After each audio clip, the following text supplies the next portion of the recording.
Good morning, and may I speak in words of truth and of love. I'm going to be concentrating mainly on the reading from 2 Corinthians 8 and reflecting it back on Mark a bit as well. And the theme is giving, which is not a very easy theme to discuss. And it wasn't the case back in the first century AD either, because Paul has to talk to the church in Corinth about it. He's very pleased with the church in Corinth. It's doing all the right things, it's organized, they're very faithful, and they seem to have their act together. But he's very conscious indeed that they shouldn't neglect their aspect of giving. When we're talking about giving, we usually think of giving financially in some sort of way, and it's often easier to think of it in those terms. But there are all sorts of other ways of giving in our Christian lives as well, and I'll be looking at some of those later on. 4 principles come out of Paul's letter to the Corinthians on this one. Firstly, giving cheerfully and happily and willingly is far more important than the actual amount that you give. If I've got to, is a reluctant teenager being forced to do the washing up. It's not very adult behaviour, and it's certainly, in terms of giving, not very Christian behaviour. I don't think God would be overjoyed with that sort of response. Secondly, we should aim to do what we've promised. If we've promised to give, we should make all our best efforts to do so. Thirdly, if we give to others, there will be a tendency for them in turn, if we need to give back to us. Although the fourth point Paul makes is that we should give cheerfully and without selfish intent. In other words, we shouldn't give with the idea that it comes back to us. We should give because it's a response to the love of Christ. It's a natural response to be able to give freely and not to look for returns. Now we come to the thorny issue of how much. Paul doesn't mention anything particularly in that. But a rule of thumb that's been around for years has been the idea of a tithe or a tenth. And people get very tied up on that. Is that before or after tax or whatever? And that's really the wrong sort of question to ask, because it automatically implies that we're trying to get out of giving too much in so many ways.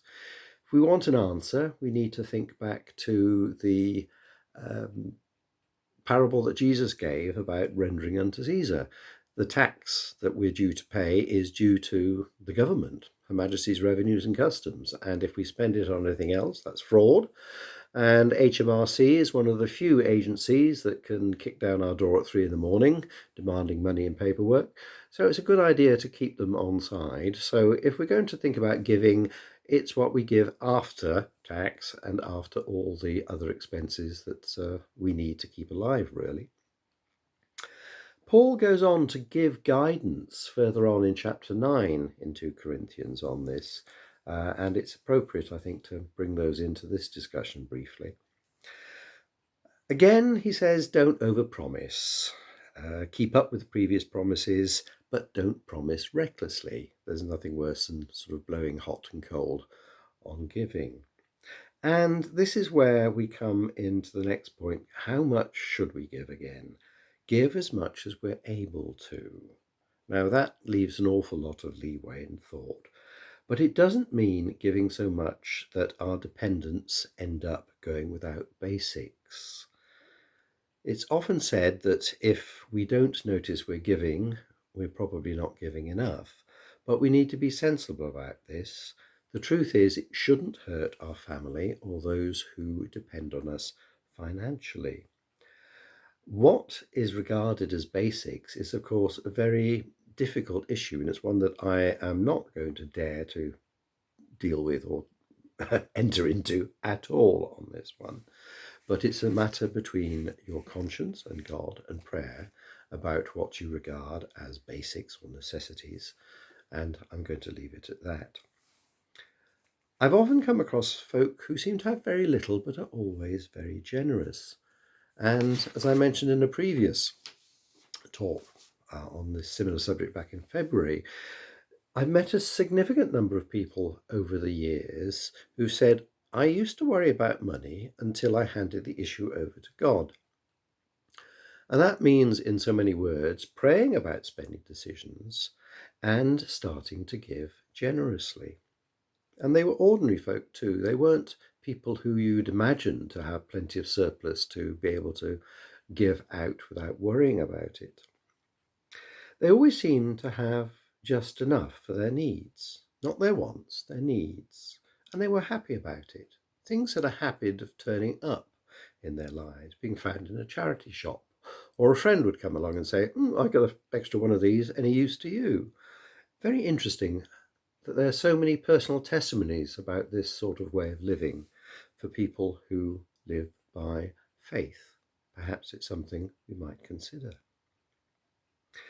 Corinthians explains very clearly that what we give is up to us to decide. It needs careful thought and prayer. And there are a lot of things to balance up. And we should never, ever judge others in this area, however tempting it may be.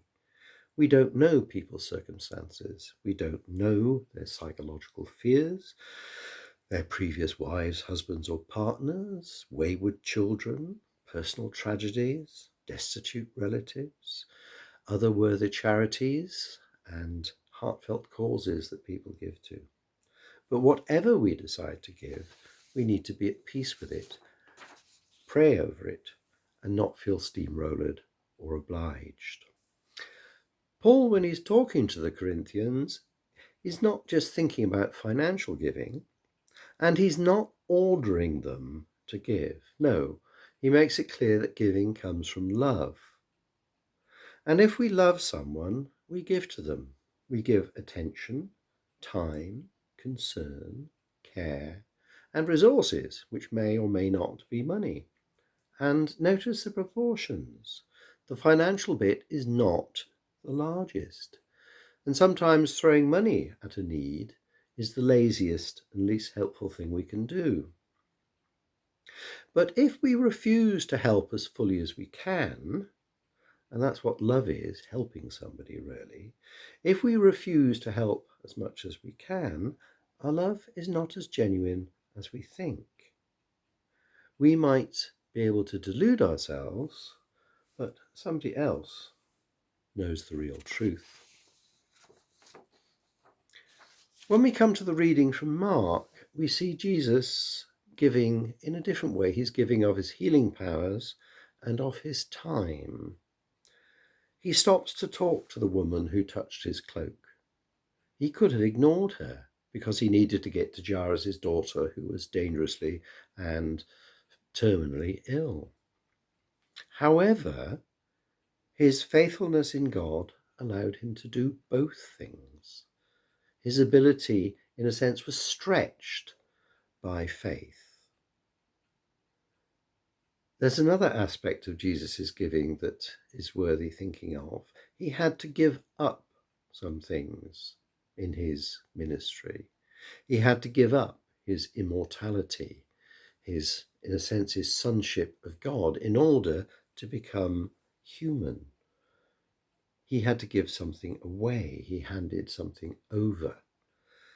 So he gave up a lot to become human. He gave up his immortality in order to die for us on the cross. So sometimes our giving takes the form of giving up our rights and our privileges, giving up the right to be repaid perhaps, or not standing on our dignity, giving up the right to be sort of respected or admired in some way. Perhaps it might mean just standing there and letting somebody let off steam in a way that perhaps our status and ego feels could be inappropriate. So we need to be prepared to give up our status and our rights in some circumstances.